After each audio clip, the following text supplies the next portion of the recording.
This is something that was methodically planned out, which is one reason why I use that word, because it was very methodically planned out. The art students that you're looking at, and the sickness of putting it out there, it's just in your face. What are you going to do about it? We control your government. We control media. We control everything. So here it is in your face.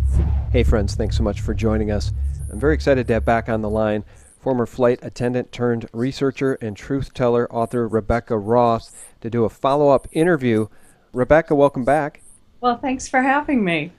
Well, thanks for coming back. You know, I have to tell you, I have some really gripping information that I want to share on this interview with Rebekah. It may be information that she's aware of, but we did not cover it in the last interview. In fact, in the last interview, Rebekah, that one kind of went viral. It has over 300,000 views, and you actually inspired me to make a micro-documentary called This Will Shock You to Your Core, 9/11 from Cheney to Mossad. And guys, if you want to catch up on the Israeli art students that had full run of the North Tower, floor 93, the roof, and pretty much the whole building in the 4 years leading up to 9/11, check out that microdoc. This will shock you to your core, 9/11 from Cheney to Mossad. Rebekah, it's just astounding. You really opened my eyes to some things I was not aware of. And, when we last spoke, your book, Methodical Deception, was in the process of being released. It wasn't out yet. You sent me a copy, and you have some beautiful quotes here in the first few pages. This one is from Mahatma Gandhi. In a gentle way, you can shake up the world. And then you have another one here that I really love from Soren Kierkegaard that says, there are two ways to be fooled. One is to believe what isn't true. The other is to refuse to accept what is true. All right, my friend, where would you like to start today? Because boy, do I have some things I want to share with you.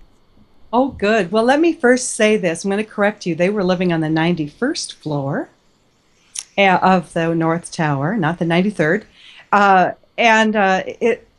There's a lot more information now on my website, methodicaldeception.com.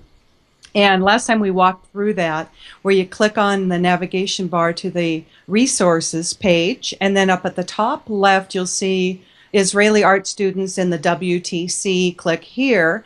And if you click on all of those links, you're going to go to all of the pictures that I could find online of the bee thing, their book that they did. The title page is there, the pictures of them, and lots more pictures and diagrams. And it's really, when you get in there and you see this, they have hand drawings of the towers and people jumping out of them. It's so sick. But there's like 4 pages of resource stuff in there now. So just go to that.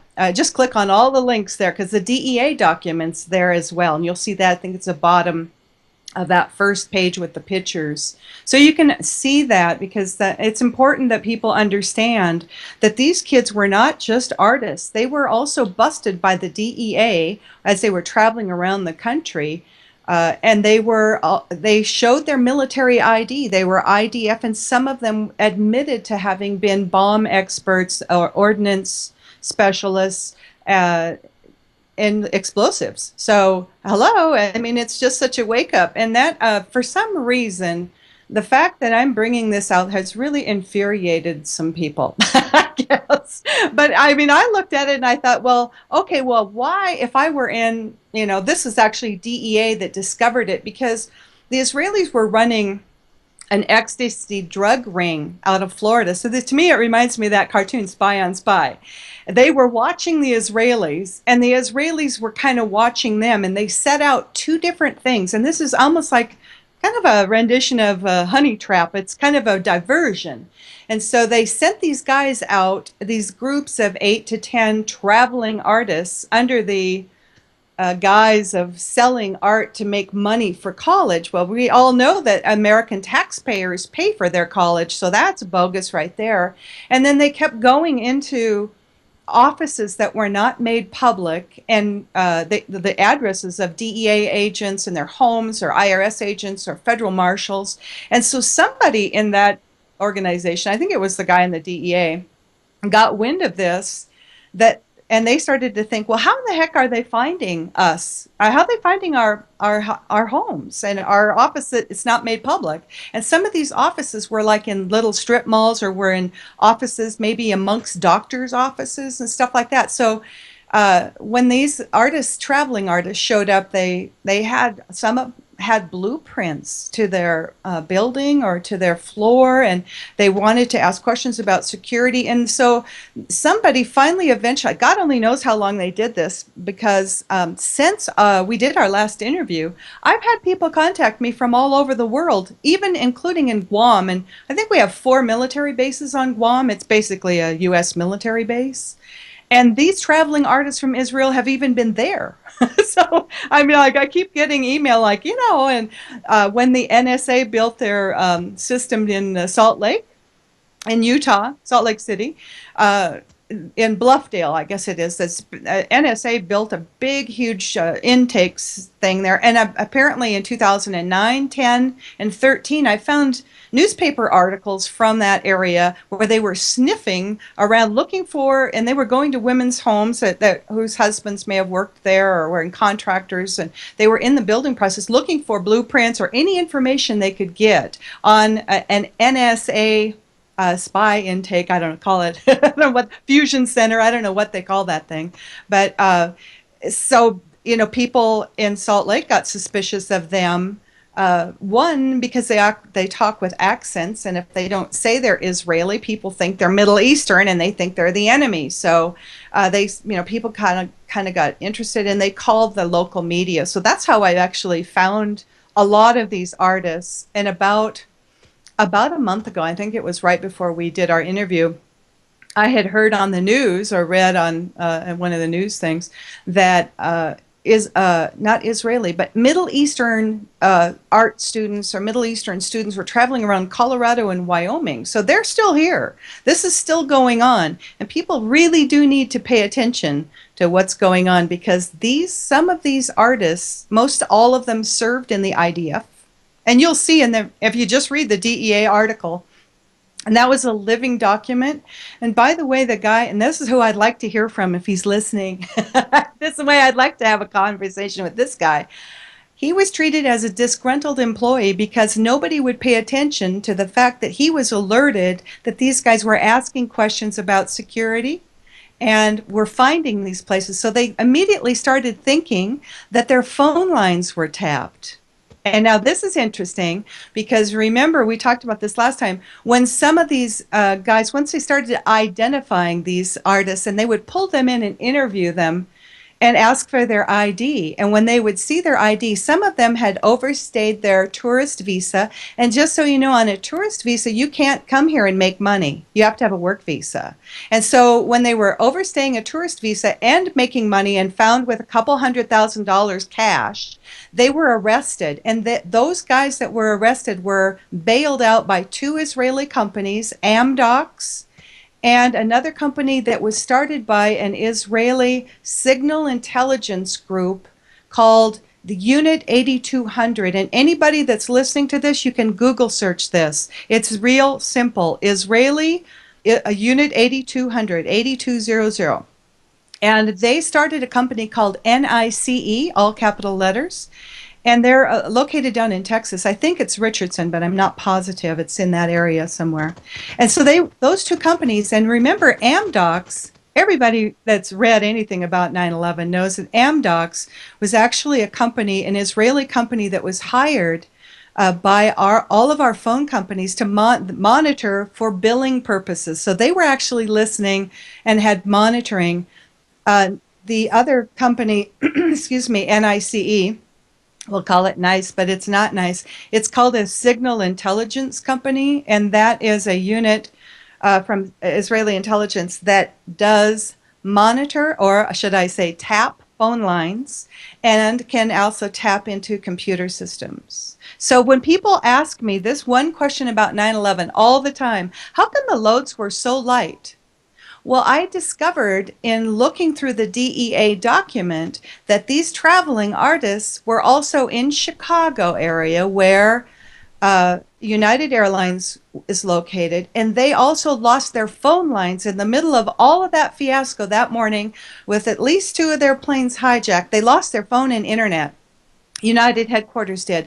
So too did American have phone problems that morning. But these people, this is what they are trained, highly trained to do. So when we're talking about places like intelligence agencies that do signal intelligence, that is phone tapping, and in our case now, internet as well. So computers can be even reservations could have been changed. They could have locked the flight out. They could have taken it off the computer system. There is a myriad of things they could have done, but it's very interesting and coincidental, isn't it?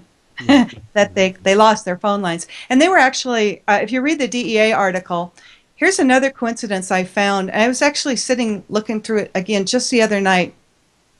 Because on United 175, which remember now we have an eyewitness watching it land. So we know that where it went and how it was taken. But on United 175, there's a woman on board that you don't read much about, but her name was Alana Abraham, or sometimes it's spelled with a V instead of a B. And she was working for Applied Materials, which has bought 3 Israeli companies that are still working in Israel with this company called Applied Materials. They don't have the best of reputations. And also she was IDF, and in her, they claim that about 6 years after 9/11, her body was found. Now, think about what I just said. Her body was found from the South Tower, but none of the firefighters, remember how I started this. I talked to a New York firefighter that told me the guys that were up inside those towers actually had their bodies disintegrated.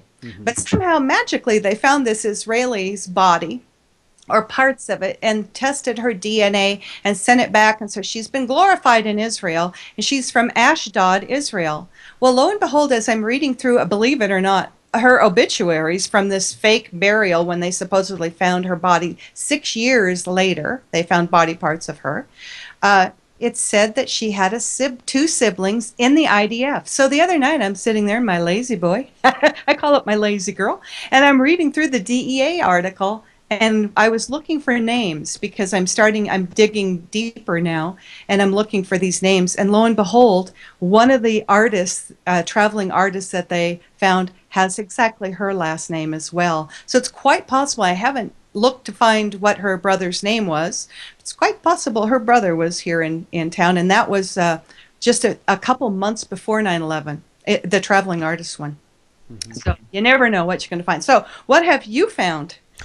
Well, thanks for asking. I've been waiting to speak with you to cover this material. I was going to do a follow-up micro-documentary, and then I thought, you know what, let's just get Rebekah on and let's talk through this stuff, because maybe you've since have discovered the same stuff. And I think you have. Here at the beginning of the interview, you mentioned the drawings that those Israeli art students produced, which are now available on the internet, and apparently have been available on the internet now going back several years. And Rebekah, when I first spoke with you, I didn't know about the bee thing to the extent that you shared information with us about those art students. And I didn't know so much of that information was new to me. So after the call, after you and I were done with our interview, I wanted to research that further, and I found these absolutely horrific, shocking drawings that I want to share with the audience. Now, it sounds like you have since found those as well, and they're on your website, but this is very important stuff because it speaks to the premeditation of this horrible false flag. And just before anyone wants to jump down our throats for being quote-unquote anti-Semitic, please let me read the Mossad motto to you all if you're not familiar with it. By way of deception, thou shalt do war. Okay? So these Israeli art students, some of whom had ordnance or bomb-making skills or experience, according to that DEA document, these Israeli art students had access to the Twin Towers in the 4 years leading up to 9/11. Now, guys, it wasn't Osama bin Laden's crew. It wasn't a group of Muslims that had this unfettered access. It was these Israeli art students. Now, I want to read this from markdotzler.com. I didn't know Mark's site existed, and I didn't know these images were on his site. When we spoke, you woke me up to it. I want to read this one paragraph. Mark writes, I want to call your attention to the artist groups E-Team and Gelatin, who were selected to be part of the Lower Manhattan Cultural Council. Worldview's Studioscape programs that allowed them and other artists to work and live in the World Trade Center in the 4 years leading up to 9/11 on different floors, including 91 and 92 of the North Tower. Additionally, they were given 7-day-a-week construction access to the World Trade Center that allowed them to freely move all sorts of materials in and out of the complex. Now, I know that you and I spoke a bit about that in our last interview, but I found these new pictures which, I didn't have when I produced our last interview in my micro-documentary, and they're astounding. On Dotzler's site, you can see the E-Team lit up with 127 illuminated windows on March 2001, which is the exact hit zone, the kill zone of where the first quote-unquote plane hit the first tower, the North Tower. These pictures are astounding, Rebekah, and then I want to get into these sketches that these monstrous students drew, because it speaks to the premeditation and psychopathy of these individuals. Your comment before we continue. Well, that's exactly what happened to me. When I tell people, listen, I spent thousands of hours. First, when I woke up to the hijackers still being alive as a flight attendant, I was like, what? And I just could not believe what I was reading. And when I started into this, I had to weed through lots of, like George Bush called, crazy conspiracy theories, and just flip through them. I mean, when I saw things that absolutely couldn't be happening or weren't, I just knew that they didn't know how airlines worked, like the BTS. And there are people out there now that still swear up and down that Americans 11 and 77 didn't operate because they weren't on the BTS. So I had to go through all this nonsense and start digging, and I was able to, I don't know, I just kind of felt driven to find government documentation, FBI documents. And see, by the time I started really looking into this, the Zachariah Moussaoui trial, the 9/11 Commission, there was a lot of government data. So I really tried to go use their stuff, because what I discovered was they were writing a charade, and so the words there, the script didn't fit what they said the airplanes were doing and what the flight attendants should have been doing. And so that's how I started to get into all of that. When I discovered this stuff about the artists, I was absolutely blown away. Mm-hmm. I read it's was released, and I think someone told me in a message that Alex Jones had one of these people that put this information out on a blog and ripped the guy apart, and this was in like 2004 or 6 or somewhere in there. And I thought, well, that's interesting, because really, since my second book came out, and I not only exposed these art students, and in the interviews I talk about them, and it's in the appendix. I think you saw the information that's in the appendix. Even though these books are written as novels, there's a whole lot of truth in there, and they're written as a novel for a reason. I wanted to wake up people that didn't know what was going on. Mm-hmm. I mean, I have to turn my email off here. I can hear a little chime came through. No problem. And so, I mean, I was just, I was flabbergasted. I was appalled. I was just blown away. I was horrified when I found these sketches, and I want to go through them because this is bombshell to me. This is the most gripping thing I've ever seen, and I want people to take themselves back to September 11th, 2001, and I want you to remember where you were when you heard news of the attack on the Twin Towers in New York City. And I want you to recapture that moment, that emotion that you had, that feeling of horror that then later turned to anger and then was used to manipulate you to support these unconstitutional wars of aggression all over planet Earth. Because to recapture that anger, it now needs to be recentered on the real culprits. And that's why I think these pictures, these sketches, are so absolutely important. Now, as we go through them, Rebekah, I want to just remind people about gelatin, the B thing, the E-Team, all of that stuff, because it gets a little confusing. So we see those illuminated windows of the North Tower that say E-Team, and of course that was in March 2001. On September 11th, 2001, that's the exact same floors of the kill zone. So just remind people, the B thing, was that the project to create the balcony on the North Tower? Because I've since found pictures of the actual balcony and of the helicopter and everything. It's all documented. Yeah, and they did it in a book. The book actually was, people have told me this, it's been on Amazon, mm-hmm. but it's been discontinued, so it's a couple $100, I guess, if you can find a used one. But I have on my webpage the title page, so you can look it up. It was actually printed and sold in Europe. I guess apparently it's on our Amazon, so it must have been available here too.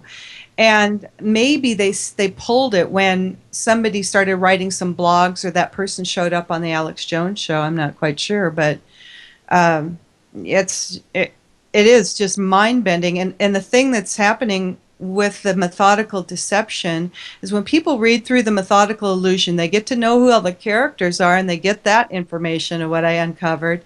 They read through the methodical deception, and they're getting angry. Mm-hmm. And they should. And thank you for getting people into that mindset where you were when you saw people. And this is what I tell people all the time. They go, "How can you keep digging into this?" Mm-hmm. Listen, when I close my eyes and I see that man, the falling man, coming out of that tower and seeing those people jump, Mm-hmm. that gives me the wind beneath my wings to keep on going and to keep on digging and to keep researching, because there's more. And I've actually got enough right now. I'm working on a third novel because people are coming forward now Mm-hmm. that were in the government, air traffic controllers, eyewitnesses on the ground, civilians. Mm-hmm. It's really going to be huge. So Yeah. I mean, let this information out. You might be one of my sources. I share it with, if you don't mind. Yeah, I would appreciate that, Rebekah. And you did include a note here in the book that you sent me that said there's more, lots more, working on a third book to the novel series. And we look forward to that and conversations about that. But let's get back to this absolute bombshell, because I'm telling you what, I agree with you about the people that were jumping out of the towers. That was one of the most horrifying things any of us have ever seen in our lifetimes. And I've told friends in the past, 9/11 combined the greatest horrors you can imagine all in one day.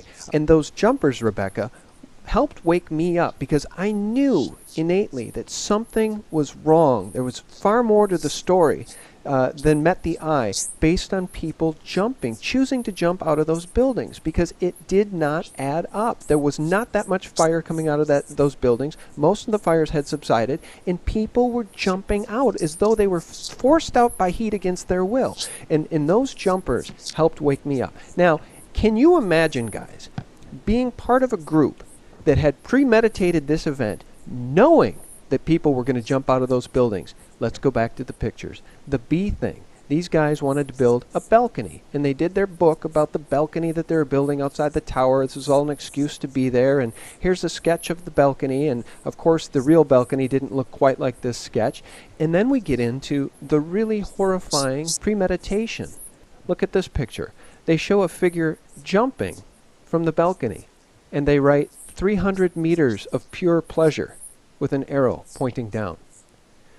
And then in the next image, we see New York in the World Trade Center in pristine condition. It says, "Very amazing building outside, very depressing building inside."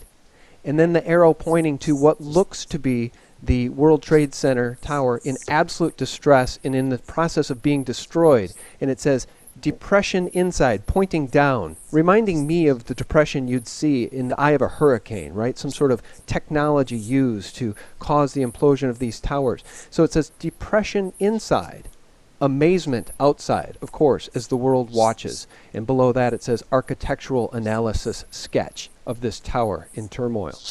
There's more here, and I do want to cover it all. So if you don't mind, Rebekah, I'm going to just read a few more of these because they're horrifying. Oh, I I appreciate it. I mean, when I first got the book out, I just grabbed the few pictures, and I got so much interest in this. I thought, well, I'll just go get all of them. So I've got most of them on my website for Methodical Deception too.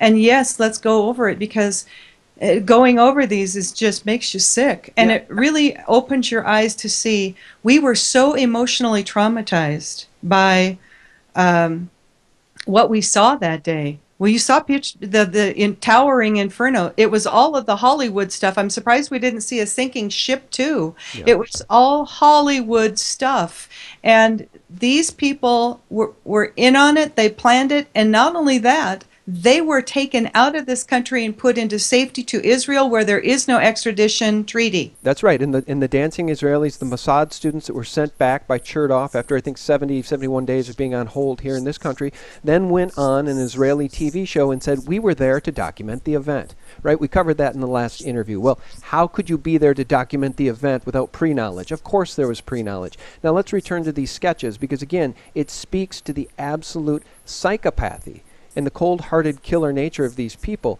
Jeffrey Dahmer, the serial murderer, he knew he was going to kill before he killed, and he loved it. He got off on it. Same with these people. Let's look at this sketch. The Twin Towers, right? And there's a circle in one of the towers where their balcony was. And here's a sketch note that reads, last chance to open a parachute. Below the towers, here's a sick one, an arrow pointing to an area below the towers, one of the levels below the towers, saying, chambers for SM lust. I would imagine that means sadomasochistic lust. So much to review in this particular sketch. It kind of defies belief that they would have sketched these at all. And in this next sketch, there's this very strange symbology, almost of a ray, I think, extending from the World Trade Center, maybe down to that Woolworth building. And that was something else that you woke me up to in the last interview, Rebekah. I had no idea that there was activity coming from the Woolworth building. And when you mentioned that, I went to YouTube and I searched out some videos of what does appear to be some sort of missile or some device being shot from the Woolworth building toward the Twin Towers. Yeah, it's pretty amazing, the things when you just keep your eyes open to anything. That's what I did when I was researching. Once I discovered that it wasn't 19 radical Muslims in there and that some of them were still alive, I just wanted to know, well, who did this and how was it done? And then, the first book, I wanted to find out where the passengers and the planes were taken and how that happened, and which I uncovered. But now I'm just getting into the depths of it. Now we found out who set the bombs. I think we're figuring this out now. Mm-hmm. And the fact that our own government, so you see, the DEA refused to acknowledge information that we're about. Refused to acknowledge this as any link to the explosion. And the thing that shocked me also, I'm sure you've probably seen this, is the New York Times ran a huge multi-page story on the gelatin artists from the Lower Manhattan Cultural. That's right. This is all on the record, absolutely on the record. On August 16th or 18th, I can't remember which one, right before 9/11. I mean, just in August, I'm thinking, well, how come these people, I'm looking at it and I'm putting it all together. How come the people in Manhattan didn't go, hey, wait a minute, I just read, are people that blinded because they're from Israel? I don't get it. Yeah. It's obvious to me that they were setting bombs, and some of these people that are in the DEA, and they actually showed up with the gelatin group. And if you read the information about the gelatin group, they were, I can't remember now, they were 4 or 6 or 8 artists or something, and they were joined by others, they said, but they don't list who they are. Mm-hmm. But coincidentally, one of the Israelis that was arrested on 9/11 was wearing a pink shirt, just like that guy in the picture. Not a lot of guys don't wear pink, so it could be the same guy. I don't know. I thought that was kind of an interesting coincidence. Yeah, it is interesting. And, in those images that we shared in the previous video, in the previous interview, those guys are wearing rappelling gear. And, of course, there's the boxes behind them that lead to some pretty nefarious things as well. I want to go back to this picture, though. This one is fairly shocking. They write at the top, it could have been more intimate without the helicopter. Of course, this is referring to the helicopter that took pictures of their little balcony stunt on the 91st floor. And this is the image with that sort of ray or some sort of beam of light shining down at the Woolworth building. And below they write, crimson red. The act was a crime against corporate law. Blush. It was a moment of amazing exposure. Sky blue. The distance was vast at that height. And canary yellow, everyone was very nervous. Again, if you know what happened on 9/11, if you understand the premeditation it would take to take down buildings 1 and 2 and World Trade Center 7, if you understand the plan of the neocons and their desire to have a cataclysing and cataclysmic event to usher us into more wars in the Middle East, if you understand the big picture, these are some of the most horrifying sketches that you'll ever see, because I think they speak absolutely to the psychopathy, premeditation, and absolute excitement of what they were going to do in New York City on 9/11, Rebecca. Oh, I totally agree. And that's exactly why I was so horrified when I discovered this. And I just thought, well, I'm going to lay this out in my novel because people need to understand that this is real. And then for me, writing books as a novel, what I'm finding is it's helping people that have never really investigated 9/11, but they've always questioned whether it was the Pentagon or Shanksville, what really happened, because they were there, or they saw suspicious that there was no aircraft crash there. So it's been a really great way to wake people up to this, and without them having to do all that, heavy research that I did, and going through and digging through now. But this just is so horrifying to me, and America needs to wake up, because remember, in the Methodical Illusion that I wrote in there, the tape recording pen that they found, I'd actually found that in an Israeli newspaper. Remember, the 5 or 6 major city attack using biological, chemical, and nuclear weapons. These same people that did 9/11 have a plan for America. This same country has something in place called the Samson option. Right. That if they get exposed, like we are exposing them right now, if they get exposed or they feel threatened, they will launch a nuclear attack on any country, including the United States.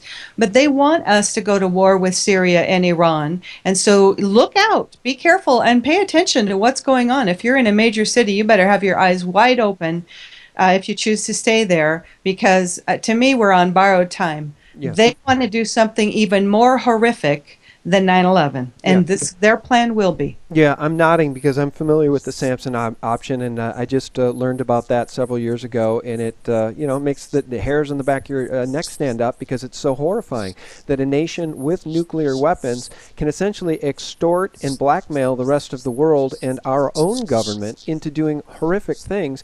Because if you go against our wishes, if you expose us for 9/11, if you do anything we don't like, there might be a nuclear accident in one of your major cities. That's the Samson option. It's essentially blackmail threat of using a nuclear device. And then, of course, they have plausible deniability, because nobody knows about this stuff. Nobody understands their involvement in 9/11. More people are waking up to it thanks to your work and thanks to these interviews and these types of interviews, Rebecca. But at the end of the day, we have to point the finger at the real culprits, because we will not be able to rise as humanity if we continue to allow ourselves to be misdirected and to point at the culprits that are not guilty of 9/11. And Osama bin Laden and his crew could not have pulled this off. Osama bin Laden did not take pictures of he and his crew on the 91st floor with the boxes labeled BB-18 behind them. And actually, that reminds me, I wanted to ask you about that. In our last interview, you talked about those boxes. That was a really groundbreaking moment for me. I'd never seen those pictures. Those boxes led back to a company in Chicago called Lytel Fuse, or Little Fuse, however that's pronounced. And I think you called them... They're fuse holders. Fuse holders, right. And then, of course, you get these keyboard ninjas sometimes in the YouTube comments who want to tell you you're wrong and you're nuts and they're not fuse holders. They're some other application. They're called power bar fuse holders, and they can be used for wiring a building, but that building had been wired since the 70s. It was also not under construction for rewiring. It can also be used for remote control demolitions, for setting a fuse to go off later remotely from somewhere else. And I have had, since our interview, so many demolition people that recognize, and they tell me it's pronounced Little Fuse, and that they recognize that, and in fact that a fuse holder like that can indeed be used for a remote control demolition, just Right. like what we saw on 9/11. Right. And here's the thing. The reason I wanted to bring this up again is because I've given this a lot of thought, right? How bizarre to have those in the pictures of those art students. But then I thought about it and it's like, you know what? These people love to flaunt it. They love to flaunt their crimes. They love to make fun of us. They love to tell us what they're going to do before they do it. And I think that's what's going on here. I'm not sure that any of those fuse holders or power safe adapters were used in the demolition of those towers. I think it's just as likely that those were props to just flaunt it in our face. Just like the Israelis that were arrested in the truck, and on the side of the truck, Rebekah, was the picture of a plane that was about to crash into the Twin Towers. I mean, why would you do that unless you want to flaunt it? And they really get off on flaunting it, which again speaks to their psychopathy. They're absolute psychopaths, cold-hearted killers. And only cold-hearted killers could draw the sketches that we just reviewed in this interview. Definitely. And I think that the fact that Shanksville, they showed us a ditch with no airplane. And even remember the coroner from Shanksville came out of there and said there was no bodies, no blood, no luggage, no sign of an airplane crash there. But the media just took off, and the government just keeps chanting. It's a form of brainwashing, telling you a story over and over. If you repeat a lie often enough, it becomes people's reality. And that's why even just the other day on an NFL game, I think it was a New York Giants game, they talked about one of the teams going to the 9/11 memorial. And they just keep bringing it up. And every time they do that, they trigger what you were experiencing that day. But we're going to trigger what you were experiencing that day to show you that these psychopaths do get off on putting it in your face. And I think the predictive program that we've all seen videos of, and maybe you've even done some yourself, the predictive programming in Hollywood and the brainwashing that the media has done for us to hate Islam, hate Muslims, and blame them for 9/11. And when you're traumatized like that, you're very susceptible to brainwashing. And we were traumatized. Yeah, absolutely agree. And just to be clear, I can't speak for you, but I think I know you well enough now to know this is true. But from my perspective, this is not about the Jewish people. This is not we're not indicting the whole Jewish race. We're not indicting the whole state of Israel. There are many Jews that march in the streets against Zionism. There are many, first of all, people have to understand the Balfour Declaration. They have to understand how the Rothschilds and this incredibly satanic cartel, this globalist cartel, has seized Israel and used Israel to its own ends. So to be very clear, Rebekah, I don't think you're anti-Semitic. I know that I'm not anti-Semitic.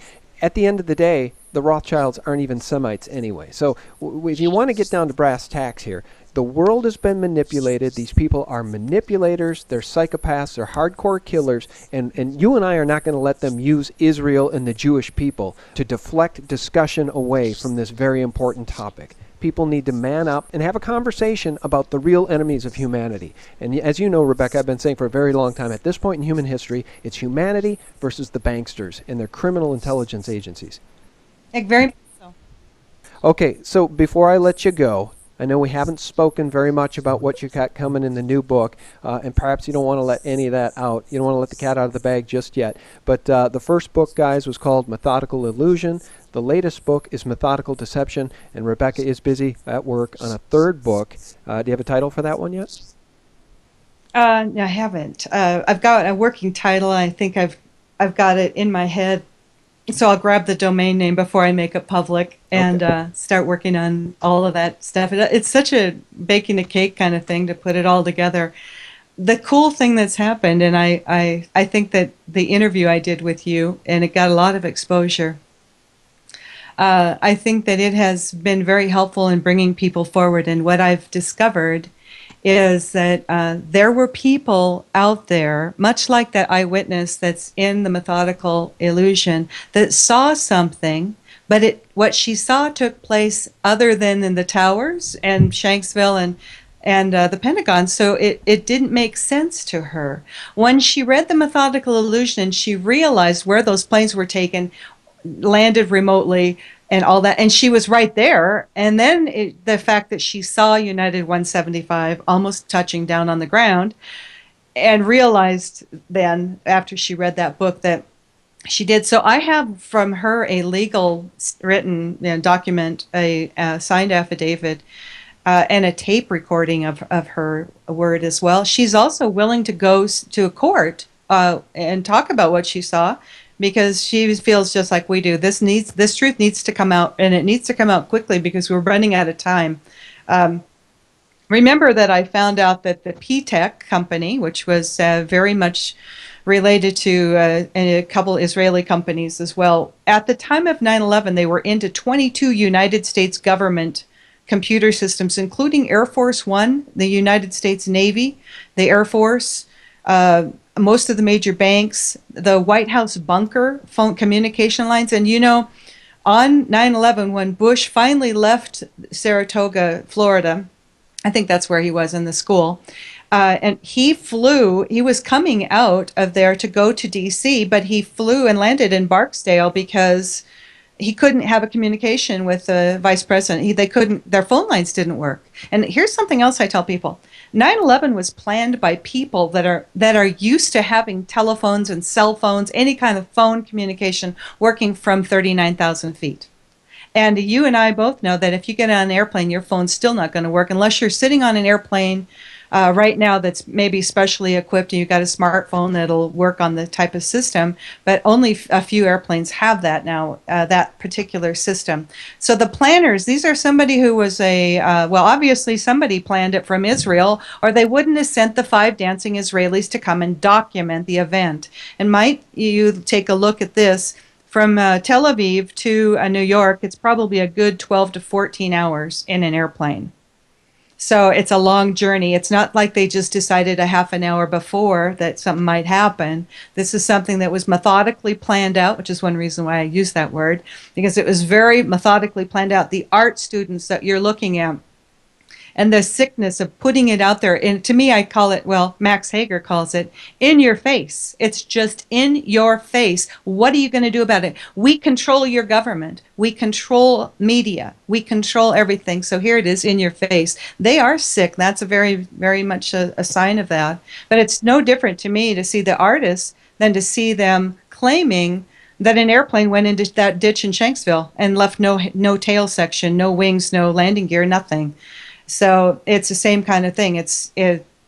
I don't know. They guess because they own the media, that people think that that's what happened, but that's certainly not what happened.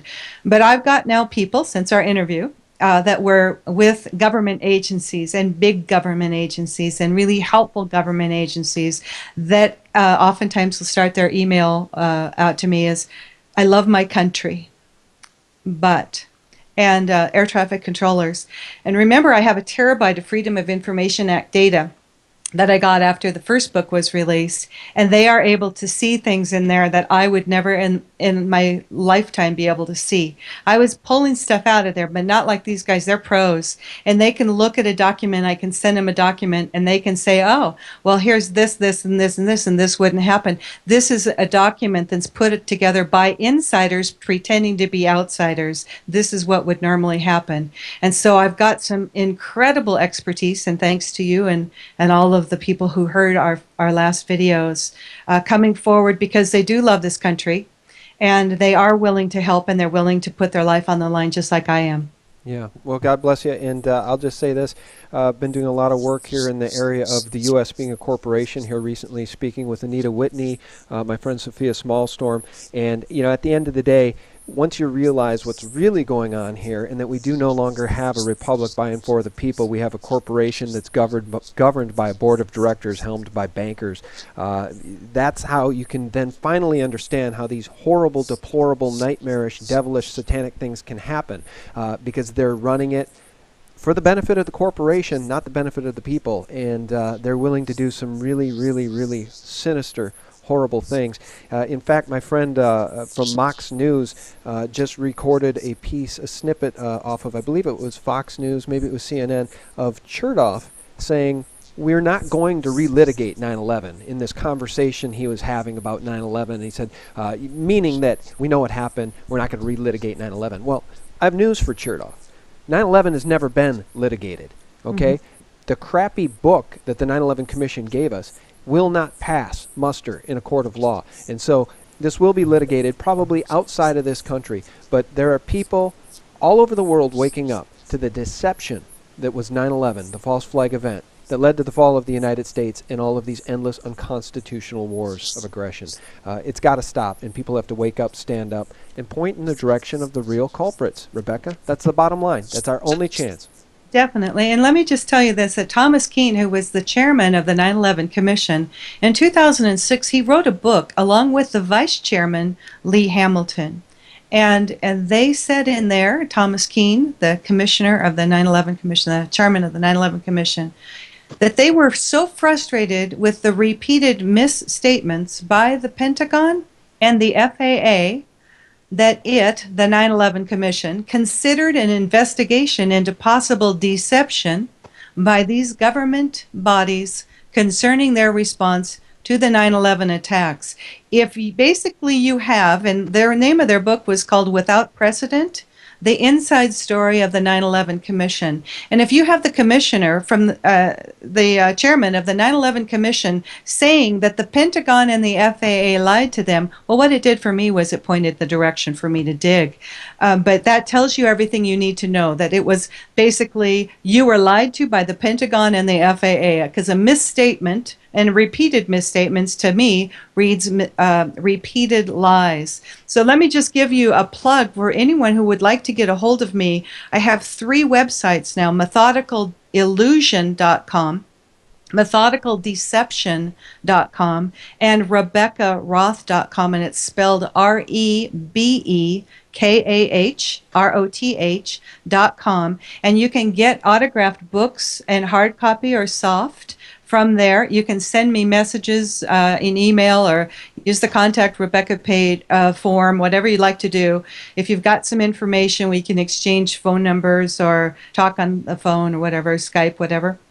And just do your part, because people do, Americans, and there's a lot of great ones, and I'm meeting lots of them, and they really do love this country, and people feel that something's about to happen.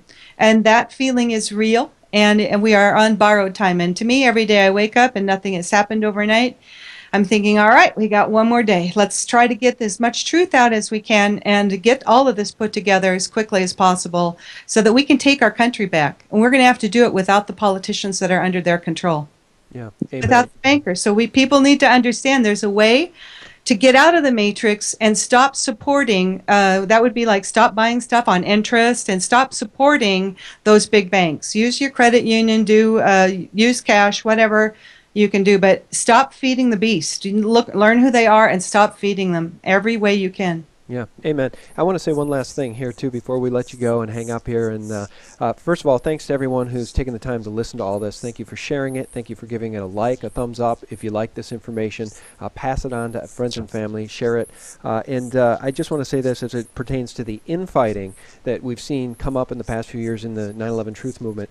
If you're a no planes person, or if you're a no thermite person, or if you're definitely a plane hit the Pentagon person, or whatever your spin is on what happened on 9/11, doesn't matter. We don't need to fight about the things upon which we disagree. We need to get together about the things that we know are true. And if anybody wants to leave a comment about we're nuts about talking about these Israeli art students, or we're off base, or we're anti-Semitic, please leave those comments so we know exactly who the enemies of truth are, because this information is the most important information that should be shared with the American public. Rebekah, I want to thank you so much for your time, and I really do appreciate you sending me your books, Methodical Illusion, Methodical Deception. Guys, visit Rebekah's site so you can support her work and buy her books. And Rebekah, thanks again. And thank you for having me. Thank you for coming on. And God bless you all. Guys, thanks for your support at sgtreport.com. Have a terrific week. Bye.